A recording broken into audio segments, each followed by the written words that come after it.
নিজের কষ্টের কথা কাউকে বলতে নেই। নিজের মনকে নিজেকেই বোঝাতে হবে। কাউকে বলা এই সমাজে মানায় না। নিজের কষ্টের কথা কাউকে বলতে নেই, এটা অনেক পরে বুঝতে পেরেছি। আগে ভাবতাম কষ্ট পেলে পরিচিত কারো সাথে ভাগ করলে মনটা কিছুটা হলেও হালকা হয়ে যায়। কিন্তু বাস্তবতা সম্পূর্ণ বিপরীত। যার সাথেই শেয়ার করেছি সে সব কিছুকে এমনভাবে অনেকের সাথে শেয়ার করেছে যা আমার নিকট লজ্জাজনক হয়ে গিয়েছে। নিজের মাঝে কষ্ট রেখে সমাজে টিকে থাকাটাই শ্রেয়। যেখানে আপনার ভুল আক্ষেপগুলো নিয়ে অনেকেই হাসি ঠাট্টা করে, সেখানে আপনি নিজেকে আর কতটা ছোট হতে দিবেন? নিঃশ্বাস আটকে আসে, মন ভারী হয়ে চোখের কোণায় অজান্তেই পানি চলে আসে। কিন্তু তারপরও কাউকে কিছু বলা উচিত না।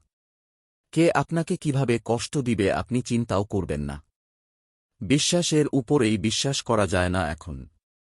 একমাত্র সৃষ্টিকর্তা ছাড়া কেউ আপনাকে শতভাগ বুঝবে না। জীবনে অনেক রকম মানুষের সাথেই আপনার পরিচয় হবে। কাকে বিশ্বাস করবেন, কাকে কখনই বিশ্বাস করা যাবে না, এগুলো বুঝে নিতে সময় লেগে যাবে। নীরব থাকার প্রথম দিকের মুহূর্তগুলো অনেক কষ্ট দিতে পারে। সময়ের সাথে সাথে সবকিছুতে নিজেকে এতটা ব্যস্ত করে ফেলা উচিত যাতে করে জীবনে হাসিখুশি থাকার জন্য অপেক্ষার কথা একদমই মনে না আসে। কেউ যেন মনের অবস্থা বুঝতেও না পারে।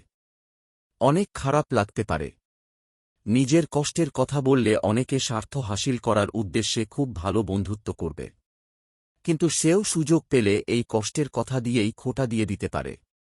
তাই কাউকে বিশ্বাস করাটাই তো কঠিন হয়ে গিয়েছে।